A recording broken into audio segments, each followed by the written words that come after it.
Hello there, kia ora. You wouldn't know it by looking over the candidate profiles, but there was once a time when Hamiltonians were actually crying out for speed bumps. They saw boy races as a scourge that were keeping kids up at night and putting lives at risk in busy areas. It was one of the motivations, actually, for a redesign of the city's main street at the end of the 20th century that included traffic calming measures and saw speed bumps installed in a huge swathe of urban streets. It was at the request of residents. But now, for a large chunk of Hamiltonian candidates at least, too many speed bumps is the horror vision that they've got about the future of the city. It's a simple pain point picked up and amplified by a group of candidates that seem to be designed to pull focus from candidates that wave a bunch of red flags at voters. So, quick disclaimer here, these are my red flags, which means that they're not going to be red flags for everyone, which is why you should research all of your candidates and see which ones share your goals, your views, and your vision for the place you call home. And most importantly, none of that is going to matter if you don't get out and vote in this year's local body election. You should have your voting forms any day now if you haven't already, and if not, check out vote.nz to see if your details are up to date. Hamilton is another location that's going to require a bit of context to explain the big picture. It's another place that years of artificially depressed rates and exponential population growth, coupled with changes in infrastructure and maintenance costs, and mandated costs like water infrastructure being put back on the books by central government, have led to some really uncomfortable rates increases and debt levels for the city to deal with to ensure the needs of a growing population can be met. On one hand, this creates pain points that some candidates are using to promote what they're calling fiscal conservatism. On the other hand, the loss of places like the iconic Founders Theatre, which is probably the most high profile of 15 council-owned buildings that have been deemed unsafe for human use. There were mushrooms growing on the carpet in some of them. And that's because years of cutting servicing on the facilities to keep rates low acts as a reminder for the population now that they need to be able to maintain the assets the city has built up over the years and plan for their long-term use, or they will lose them. On top of all of this, there's also a strong contingent of freedom-aligned groups and candidates vying to be voted in. They combine those pain points of debt, rates rises, and speed bumps with dog whistles aimed firmly at those with a conspiratorial worldview. They have their own media and support ecosystems, which they treat like legitimate media outlets that are beholden to laws around accuracy, which they most certainly are not. They present opinions and views written by people with very clear agendas as unbiased views, and the groups have links back to past ACT Party candidates. Adding to the mix is the ticket that's not a ticket, but is totally a ticket, running on transparency, Better Hamilton, a range of candidates who'd decided that the best bet of getting elected was to hitch their trailer to Councillor Andrew Bidder, then wonder why people think their group has links to conspiracy pushers. While Voices for Freedom's biggest local cheerleaders promote the hell out of them on Telegram as the only viable candidates for voters, while jumping into local community forums on places like Facebook and pushing them there like unbiased citizens just curious about the group. Maybe they should have different profile pictures on different platforms before they try that. Oh, and even their own supporters have changed profile names slightly to make it look less like a family member is promoting content from them, and then pretending that it's not connected to them directly. Transparency, remember? Anyway, it's a crowded field no matter how you look at it, and it starts at the top with 12 people vying for the mayoralty. They include Rudy Deploy, the current Grey Power president, and a man who tried to revive the racist South African Day of the Vow, an apartheid-era celebration of the massacre of Zulus in the 19th century. He's a proud Zionist who supports Destiny Church in their Man Up program and is well down the rabbit hole. Oh, and here's a photo of him with the guy who set up the Better Hamilton website, and the former councillor turned MP who sat in a crowd of conspiracy theorists as they issued execution writs for sitting councillors over 20-minute city conspiracies. You have perennial candidate Jack Geelan. If Alex Jones had a budget Temu knockoff, it would be Jack. He spouts the same lines like minerals and water turning frogs gay and is often seen protesting against abortion outside the hospital. He's a self-described truther and sovereign citizen. Then there's John McDonald. In his candidate profile, he uses a dog whistle about smart cities, which is a coded term in freedom circles for the 20-minute city conspiracy. He's part of the Better Hamilton team and co-editor of City Watch NZ, a freedom-aligned media outlet originally set up by former ACT Party candidate Jo Reader. In fact, here's her talking about it in the Hamilton Freedom Telegram accounts. There's Roger Stratford. He's the current secretary of the Residents and Ratepayers organisation and wants municipal tariffs, a moratorium on AI to pull out of our GNZ, borrow more for transport infrastructure, and reintroduce school uniforms to Fairfield College. Running in the Kirikiriroa Māori ward is Andrew Lewis Pope, a house painter whose whole profile is that he's against Māori wards. I mean, nothing says, I'm a racist, quite like making the only thing people find out about you is that you're against something designed to ensure a Māori voice at the decision-making table. A table which had only 4 Māori elected in the entirety of the council's existence before their introduction. In an area where Tainui is one of the single largest landowners and investors in the region.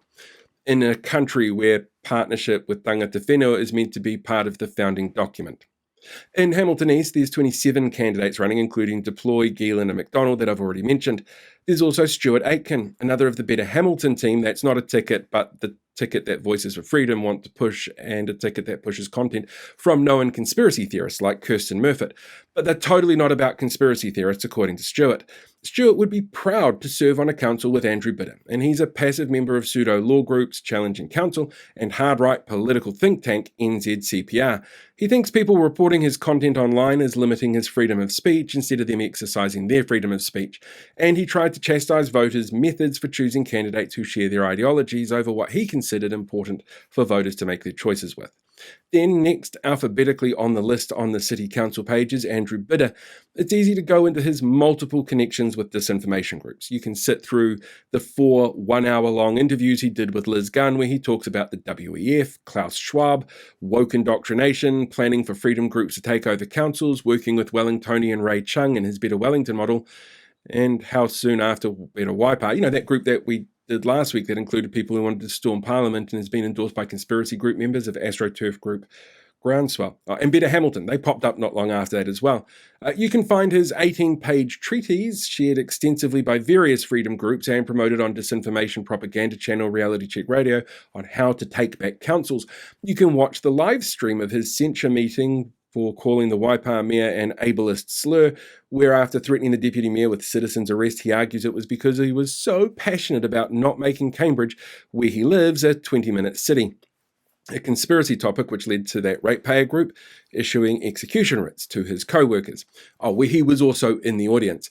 Just this year, he's signed on to the AstroTurf Group Taxpayer Union Rates Cap Pledge. He's claimed the Greens are too busy pushing DEI, walking out of Parliament and shoplifting to look after the environment, and he's promoted pseudo-law group Challenging Councils.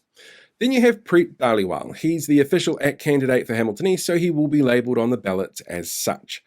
Then there's Marie Hamilton. She's actually the wife of the other councillor who was at that execution angling ratepayers meeting full of conspiracy theorists, and now current MP for Hamilton East, Ryan Hamilton. I am a little disappointed that Marie hasn't gone for Hamilton 2, Electric Boogaloo as a campaign slogan, but that's just me personally.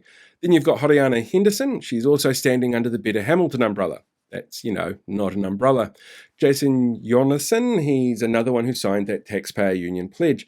Leo Liu is another Better Hamilton candidate. He wants to stop the city wasting money, but thinks the city should throw events for international students to entice them to the city. He also wants to see growth in the economy, especially in housing and infrastructure to create jobs, after he spearheaded and celebrated the cancellation of Kaingaora housing projects. In Hamilton West, you've got Mark Flager running again beside the Better Hamilton, not a ticket. He shared content from hard-right think tank, the NZCPR, and the ACT Party over their stance against co-governance. And in 2001, he was convicted on 6 charges of using a document with intent to defraud, which led to his removal from the Institute of Chartered Accountants and time in prison. And he's campaigning on a platform of fiscal responsibility. And then there's the great bit of, whoa, who would have thought logic after a candidate event where he seems pleasantly surprised that he could work with the people he's running alongside in Better Hamilton. Shocker.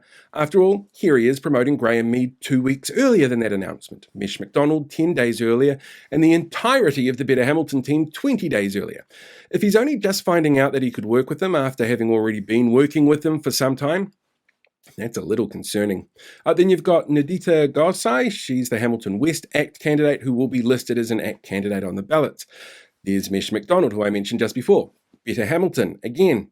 You've got Alan Mackay, a former National Party staffer. He isn't Better Hamilton, but does support their candidates and shares their content. Describes Andrew Bitter as the councillor you want representing you in the halls of power. And then there's the complete lack of irony in posting an anti-road safety measure message, then offering sympathy to the loss of a child in a road safety incident a few days later. You've got Graham Mead, another independent Together Better Hamilton team, but not a team member. Jeff Taylor joined ACT after he felt National had drifted too far left, but he's not standing as an ACT candidate. He's just a supporter, standing as an independent. And I've got to say, I have always been a supporter of Jeff's 2-hour free CBD parking policy. As someone who ran a business in the area, it's a policy that, again, highlights the subjective nature of nice-to-haves versus needs-to-haves.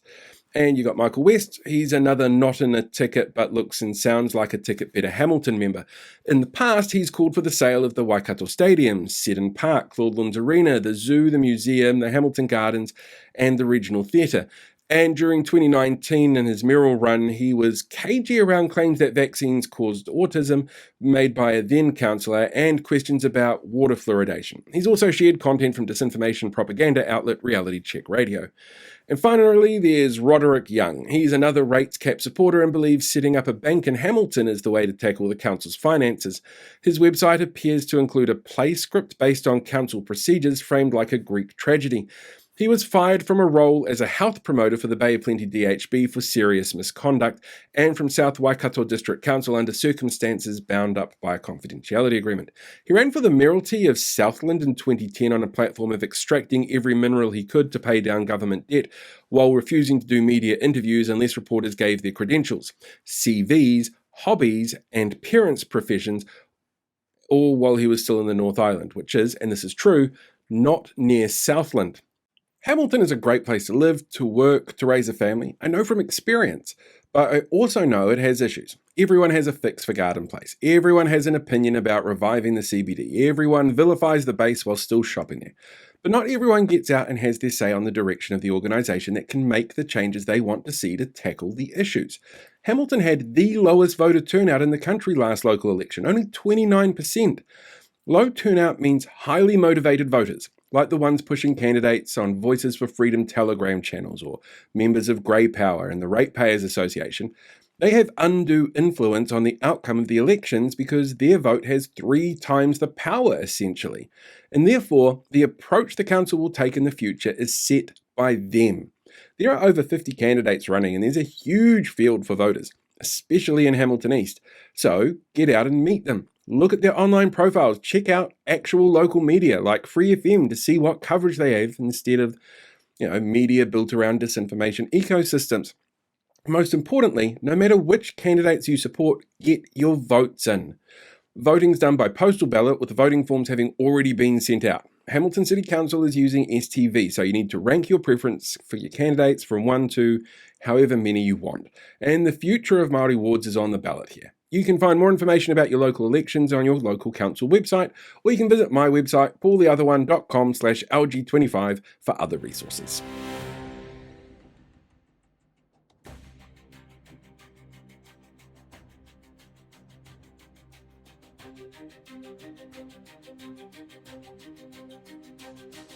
Hey, thanks for checking out today's video. Make sure you like, share, subscribe so you get more updates as we go along. We deal with these guys for the rest of the year.